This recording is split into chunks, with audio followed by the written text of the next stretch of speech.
আরো দুর্ভাগ্য যে এটা না বলে আমি পারছি না, সিনিয়র একজন স্ট্যান্ডিং কমিটির সদস্য মির্জা আব্বাস সাহেব, ওই আসনে তিনি একজন প্রার্থী আমাদের। তিনি স্বাভাবিকভাবেই একজন রাজনৈতিক নেতা হিসেবে তিনি সহানুভূতি দেখানোর জন্য সাথে সাথে সেখানে ছুটে গিয়েছিলেন।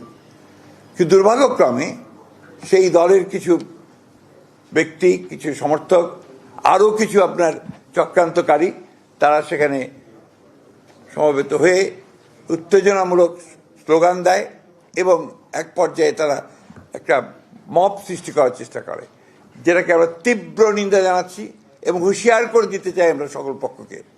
এই ধরনের আচরণ করতে গেলে বিএনপি বসে থাকবে না, বিএনপি তার জবাব সাথে সাথে দেবে। আরেকটি বিষয় আছে যেটা আমাদের আলোচনা হয়েছে স্ট্যান্ডিং কমিটিতে। আপনার আজকে দুপুরে যে একটা গুলির বিদ্ধ হয়েছেন হাদি সাহেব, না ইনসাফ পার্টির ওসমান হাদি সাহেব, ইনকিলাব পার্টি, দুঃখিত, ইনকিলাব পার্টি যে মঞ্চ, ইনকিলাব পার্টি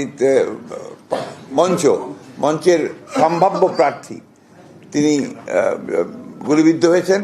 এটা আমরা সাথে সাথে আমাদের ভারপ্রাপ্ত চেয়ারম্যান মহোদয় কন্ডেম করেছেন, পার্টির তরফ থেকে স্টেটমেন্ট দেওয়া হয়েছে, আমিও বলেছি। আমরা এটাকে সাথে সাথে নিন্দা জানিয়েছি এবং অতি দ্রুত যারা এই হত্যা চেষ্টা করেছে অথবা আমরা গুলি করেছে তাদেরকে বের করে তদন্ত করে তাদেরকে আইনের আওতায় আনার জন্য আমরা বলেছি।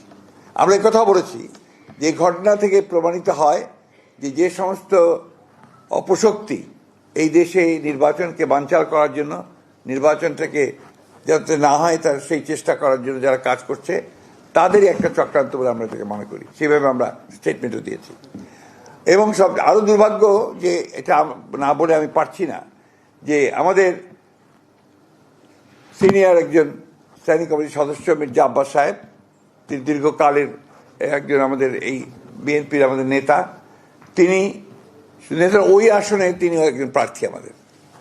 তিনি স্বাভাবিকভাবেই একজন রাজনৈতিক নেতা হিসেবে তিনি সহানুভূতি দেখানোর জন্য সাথে সাথে সেখানে ছুটে গিয়েছিলেন।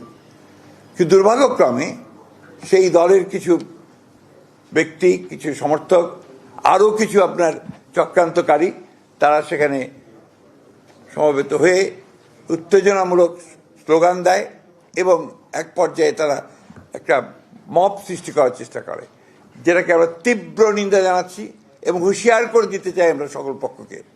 এই ধরনের আচরণ করতে গেলে বিএনপি বসে থাকবে না, বিএনপি তার জবাব সাথে সাথে দেবে। আমরা খুব পরিষ্কার করে বলতে চাই যে আমরা কোনো রকমের কোনো গোলযোগ চাই না, কোনো সন্ত্রাস চাই না, কিন্তু বিএনপির উপরে কোনো আঘাত আসলে বিএনপি কখনোই কিন্তু সেটাকে আপনার সহজভাবে নেবে না এবং তার কীভাবে জবাব দিতে হয় বিএনপি সেটা জানে। আমি তাই বলবো, এই সমস্ত মব সৃষ্টি না করে, উত্তেজনা সৃষ্টি না করে, নির্বাচনের পরিবেশকে বিনষ্ট না করে সবাই যেন তাদের যেটাকে আমরা বলি যে ফিরে আসে, তাদের সম্বিত ফিরে আসে এবং নির্বাচনটা কিভাবে সুষ্ঠু হবে সেই কাজটা করার চেষ্টা করে।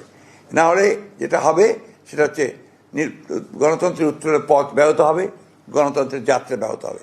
আমি ওই জন্য অনুরোধ করব সংসদের সকল মহলকে যে তারা যেন এই বিষয়টাকে অত্যন্ত গুরুত্ব দেয় এবং কোনো রকম উত্তেজনা সৃষ্টি না করে আপনার তারা কাজ করে।